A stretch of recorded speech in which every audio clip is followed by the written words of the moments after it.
नमस्कार शेतकरी बंधू आणि भगिनींनो, आजच्या या महत्त्वपूर्ण माहितीमध्ये तुमचे स्वागत आहे. शेतीमध्ये पिकाचा मजबूत विकास, चांगली मुळे, योग्य फुलधारणा आणि वेळेवर फळे लागणे या सगळ्यांसाठी झाडांना आवश्यक पोषक तत्वांची गरज असते. विशेषतः फॉस्फरस आणि नायट्रोजन, जे पिकाच्या सुरुवातीच्या वाढीमध्ये फुले आणि फळे तयार होण्याच्या प्रक्रियेत सर्वात महत्त्वाची भूमिका बजावतात. याच कारणामुळे आज आपण एका अत्यंत उपयुक्त, शक्तिशाली आणि जलद परिणाम करणाऱ्या ग्रीन प्लॅनेटच्या NPK 1261 बद्दल बोलणार आहोत, ज्याला मोनो अमोनियम फॉस्फेट असेही म्हणतात.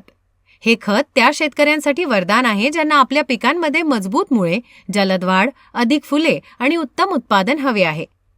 ग्रीन प्लॅनेटचे NPK 1261 हे उच्च गुणवत्तेचे, पाण्यात 100% विरघळणारे खत आहे, ज्यामध्ये 12% नायट्रोजन, 61% फॉस्फरस आणि 0% पोटॅश असते. याचा मुख्य उद्देश झाडांना विशेषतः मजबूत मुळे तयार करणे, फूल धारणा प्रक्रिया वाढवणे आणि सुरुवातीचा विकास जलद करणे अशा महत्त्वपूर्ण टप्प्यांवर विशेष पोषण प्रदान करणे आहे. थंडी, पाऊस किंवा प्रतिकूल हवामानात अनेक वेळा झाडांची मुळे कमकुवत होतात. याची फॉस्फरस समृद्ध संरचना झाडांना अशा कठीण हवामानातही पोषण उपलब्ध करून देते. यामुळे होणारे प्रमुख फायदे खालीलप्रमाणे आहेत.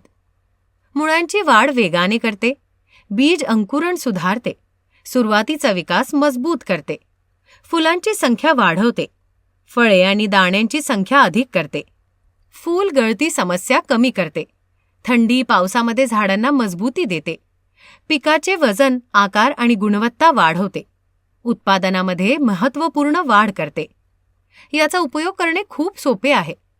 पानांवर फवारणीसाठी 3 ते 5 ग्रॅम प्रति लिटर पाण्यात मिसळून संध्याकाळच्या वेळी 10 ते 12 दिवसांच्या अंतराने 2 ते 3 वेळा उपयोग करा.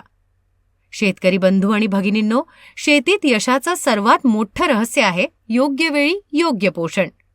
ग्रीन प्लॅनेटचे NPK 1261 हे एक असे खत आहे जे तुमच्या पिकाला सुरुवातीपासूनच मजबूती देते, मुळे मजबूत करते, फूल धारणा वाढवते आणि उत्पादनाला नवीन उंचीवर घेऊन जाते. जर तुम्हाला तुमचे पीक सुरुवातीपासूनच मजबूत व्हावे, अधिक फुले द्यावी, फळे मोठी व्हावीत आणि उत्पादन वाढावे असे वाटत असेल, तर ग्रीन प्लॅनेटच्या NPK 1261 चा उपयोग नक्की करा. तुमचे पीक हिरवेगार राहो, उत्पादन दुप्पट होवो. याच शुभेच्छांसह ग्रीन मॉर्निंग.